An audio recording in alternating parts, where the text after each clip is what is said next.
আলহামদুলিল্লাহ ওয়াসসালাতু ওয়াসসালামু আলা নবিয়িনা মুহাম্মদ ওয়া আলা আলিহি ওয়া সাহবিহি আজমাইন আম্মা বা'দ।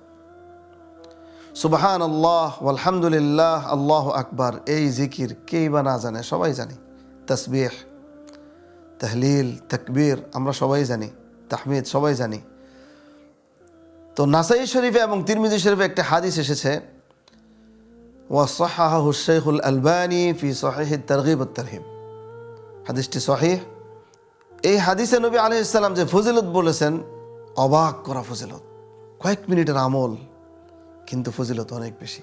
হাদিসটি হচ্ছে, নবী আলাইহিস সালাম বলেছেন, মান ক্বালা সুবহানাল্লাহ মিয়াতা মাররাতিন ক্বাবলা তুলুইশ শামসি ওয়া ক্বাবলা গুরুবিহা কানা আফদালা মিন মিয়াতি বাদানা ওয়া মান ক্বালা আলহামদুলিল্লাহ মিয়াতা মাররাতিন ক্বাবলা তুলুইশ শামসি ওয়া ক্বাবলা গুরুবিহা কানা আফদালা মিন মিয়াতি ফারাসিন ইউহমালু আলাইহা ফি সাবিলিল্লাহ ওয়া মান ক্বালা আল্লাহু আকবার মিয়াতা মাররাতিন ক্বাবলা তুলুইশ শামসি ওয়া ক্বাবলা গুরুবিহা কানা আফদালা মিন মিয়াতি ইতকি রাকাবা। ইয়া সালাম!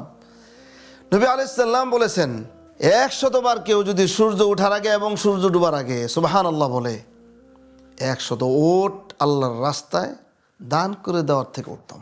সূর্য ওঠার আগে এবং সূর্য ডুবার আগে কেউ যদি বলে আলহামদুলিল্লাহ 100 বার, 100 মুজাহিদ, 100 ঘোড়া সহ আল্লাহর রাস্তায় প্রেরণ করে দেওয়ার চেয়ে বেশি উত্তম হবে।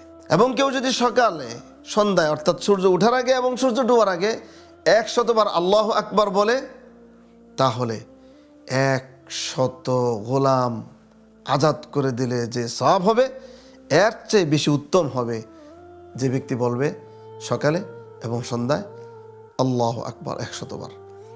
আমল একেবারে সহজ, কয়েক মিনিট সময়ের প্রয়োজন।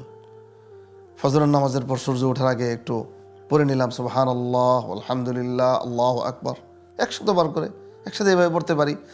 আবার আসরের পরে মাগরিবের আগে আমরা পড়ে নিতে পারি সুবহানাল্লাহ আলহামদুলিল্লাহ আল্লাহু আকবার। একেবারে সহজ, কয়েক মিনিটের প্রয়োজন। আমরা কত সময় নষ্ট করছি। যদি আমরা এই আমলগুলি করতে পারি, চিন্তা করে দেখছেন কত সওয়াব আমাদের আমল নামায় যুক্ত হবে। আল্লাহ তাআলা আমাদেরকে আমলগুলি করবার এবং ভালো থাকার তৌফিক দান করুক, এবং শয়তান যেন আমাদেরকে এই আমল থেকে বঞ্চিত করতে না পারে। আল্লাহ তাআলা আমাদেরকে রক্ষা করুক।